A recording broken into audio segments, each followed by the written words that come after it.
بسم الله الرحمن الرحيم. حميم.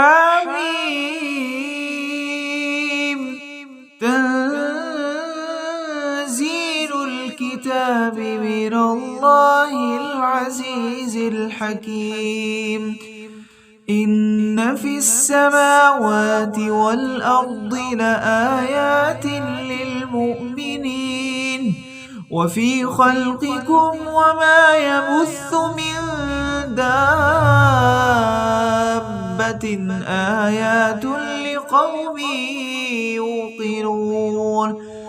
واختلاف الليل والنهار وما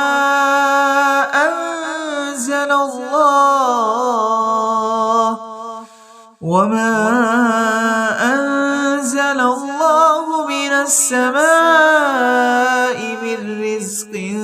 فأحيا به الأرض بعد موتها وتصريف الرياح آيات لقوم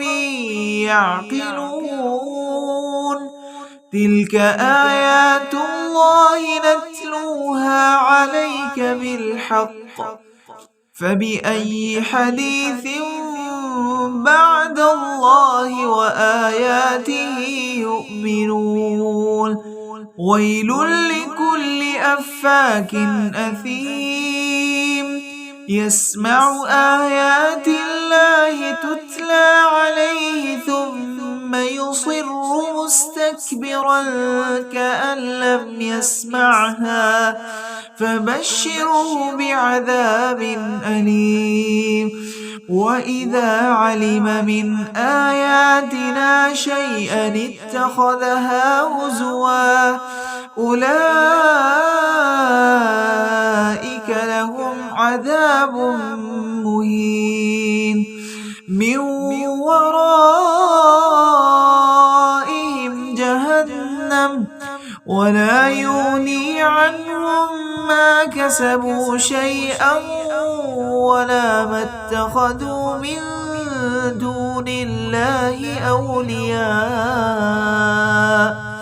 ولهم عذاب عظيم. هذا هدى والذين كفروا بآيات ربهم لهم عذاب من رجز أليم. الله الذي سخر لكم البحر لتجري الفلك فيه بأمره ولتبتغوا من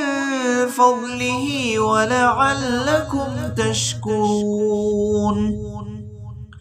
وسخر لكم ما في السماوات وما في الأرض جميعا منه إن في ذلك لآيات لقوم يتفكرون. قل للذين آمنوا يغفروا للذين لا يرجون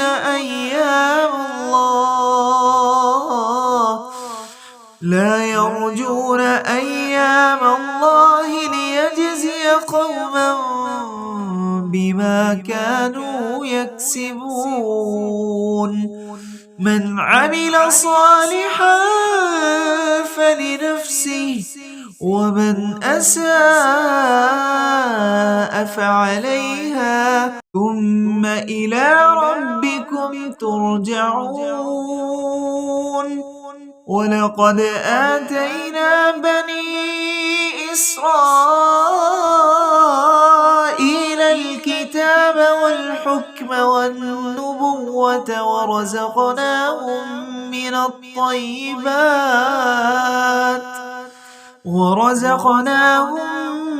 الطيبات وفضلناهم على العالمين وآتيناهم بينات من الأمر فما اختلفوا إلا من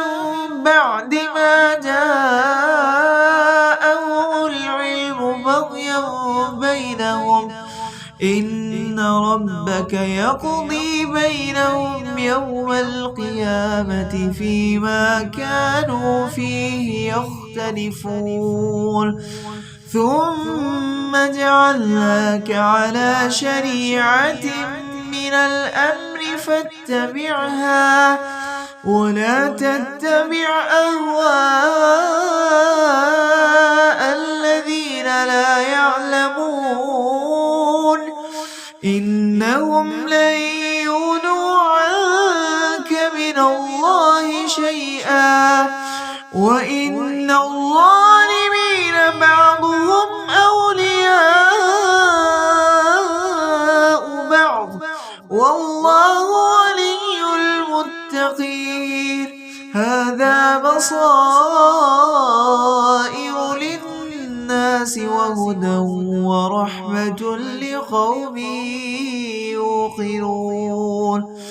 أم حسب الذين اجترحوا السيئات أن نجعلهم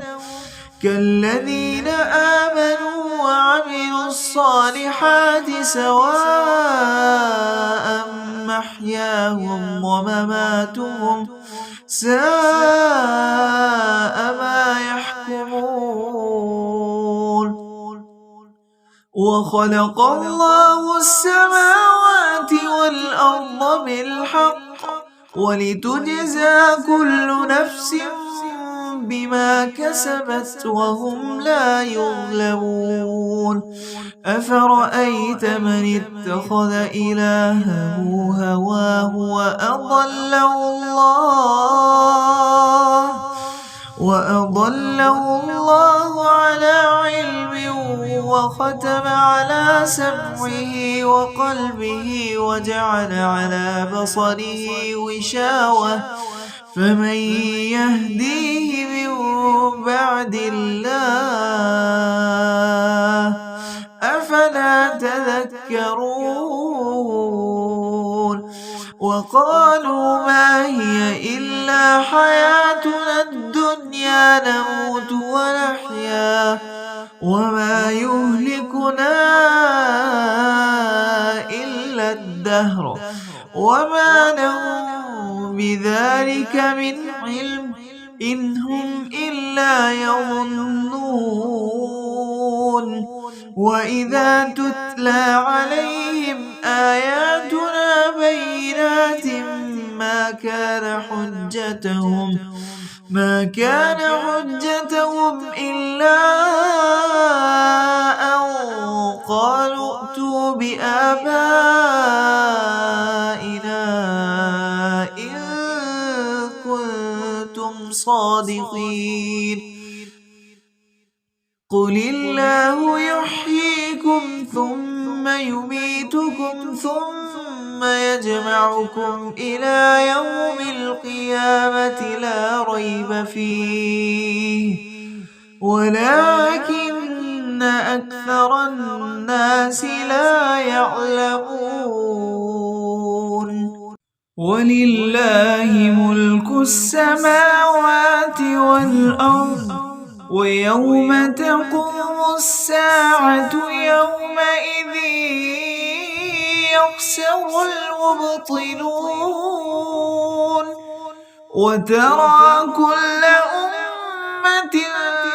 جاثية كل أمة تدعى إلى كتابها اليوم تجزون ما كنتم تعملون هذا كتابنا ينطق عليكم بالحق إنا كنا نستنسخ ما كنتم تعملون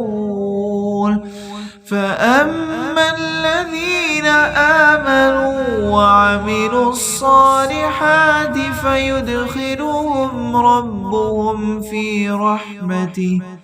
ذلك هو الفوز العظيم وأما الذين كفروا أفلم تكن آياتي تتلى تتلى عليكم فاستكبرتم وكنتم قوما مجرمين وإذا قيل إن وعد الله حق والساعة لا ريب فيها قلتم ما ندري ما الساعة إن نظن إلا ظنا وما نحن بمستيقنين وبدا لهم سيئات ما عملوا وحاق بهم ما كانوا به يستهزئون وقيل اليوم ننساكم كما نسيتم لقاء يومكم هذا ومأواكم النار وما لكم من ناصرين ذلكم بأنكم اتخذتم آيات الله هزوا وغرتكم الحياة الدنيا فاليوم لا يخرجون منها ولا هم يستعتبون فلله الحمد رب السماوات ورب الأرض رب العالمين وله الكبرياء في السماوات والأرض وهو العزيز الحكيم.